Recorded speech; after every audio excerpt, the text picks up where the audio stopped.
Welcome to 7 Minutes with Dana Kelly. And Kim Gardner, Circuit Attorney for the City of St. Louis. Thank you again for coming and chatting with me about St. Louis. I really appreciate that, and I appreciate your love for St. Louis and willingness to do this. Thank you. So, Madam Circuit Attorney, we have elections coming up in just a few weeks. I was thinking about how many things can positively and negatively influence the work that you do. Well, the mayor is a very key important race. One of the things with the mayor is the mayor controls the public safety director, as well as how the police will engage in the conversations that we all are talking about reform. And one of the big impediments to that reform is the St. Louis Police Officer Association, which we know is led by Jeff Rorta, the most divisive racist figure that we know, injects himself in every piece of elected politics. As you know, we talked about kind of a little bit last time how the St. Louis Police Officer Association made endorsements in the alderman race and alderwoman race, as well as the mayor's race.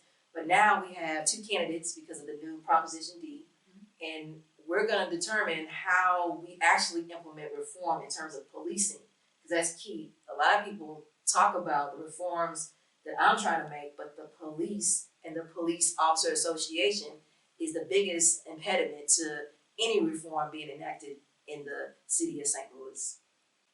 Wow. So, what are your major agenda items for the next 4 years, do you think? Well, it's really a lot of people love right now reform in this progressive conversation is I call it is commercialized now. You know, a lot of people are talking about I'm a reform-minded X, I'm a reform-minded prosecutor.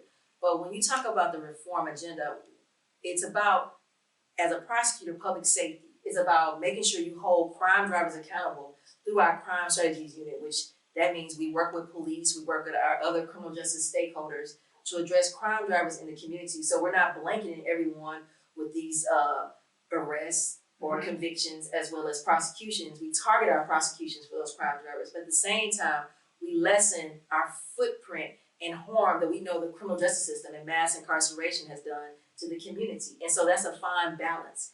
And we have to have people, not just me, the circuit attorney, speaking about reform, progressive, innovative ways, but we have to have people who really want to enact reform from everything they do. Who we charge, what we charge is the prosecutors, but actually it's a lot of things that police do. Police arrest a lot of people for different things.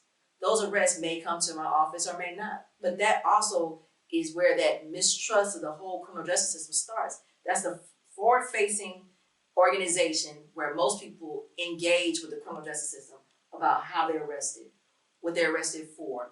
And we have to have a transparent, open conversation to address where, you know, we look back to 2016, was it where the Ethical Society of Police put out a report. This is their report. They basically said, you know, the city of St. Louis is 45% African-American person of color, 46% other, as well as we have a very diverse city. Right. And 80% of the arrests by the police department are African-Americans. Why is that? We have a report that comes out by the Attorney General every year. 1 in 3 African Americans are stopped more than any other group in our state of Missouri. So we have to address the inequities of how people are stopped, how people engage with the criminal justice system, how people engage with the police, and that's where we can make our city safe. But we got to have people also willing to address those tough conversations and not be afraid of it, because the police union is going to come at you, as you see how we have Jeff Rorta, who said he's a proud critic of Kim Gardner.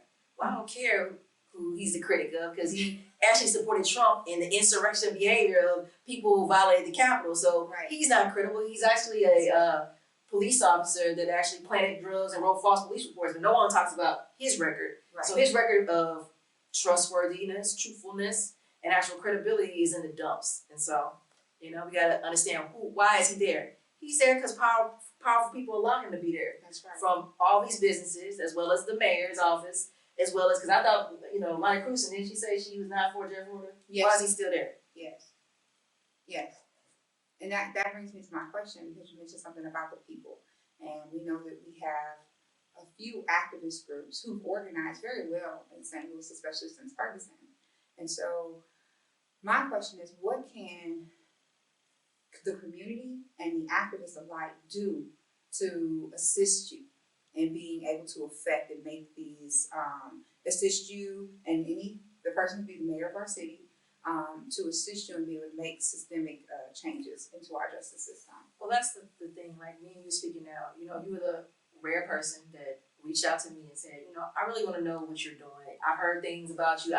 You even said, I'm sorry, I never really got to know you for myself. But that's speaking to your credibility and your integrity, that you didn't judge me off of what somebody told you. You actually came and said, let's sit down and have these conversations. So this is the platform we're using that activist groups can actually engage me through you, as well as to come on and be a part of, let's have a real open dialogue, how we can make changes, because some people think you can do X when we don't understand that X can affect a whole bunch of other things, and it's a reason why we can't do X at this point. But it's that conversation, and groups have reached out to me and we've had conversations, and not saying they always agree with what I'm saying or always agree with what they're saying, but I kind of give them the historical context of why we can't do this and let's try this. But we got to have people from different perspectives, and that's where, you know, we're using this platform, you know, me and you, to engage people. Come on to this show, be a guest, and let's have conversations and have a open dialogue on what we need to do to be better. But we can't keep blaming each other, you know. Correct. We have to think that this stuff has been here for 100 years, you know, hundreds of years. And then we think when someone gets in, automatically is you can change the system like that. Well, we didn't get here overnight. We're not going to change these overnight.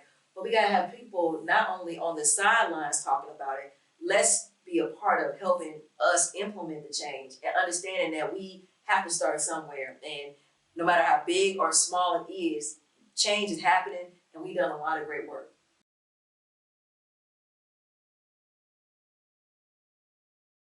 Thank you for your support of 7 Minutes with Dana Kelly And Kim Gardner, Circuit Attorney for the City of St. Louis.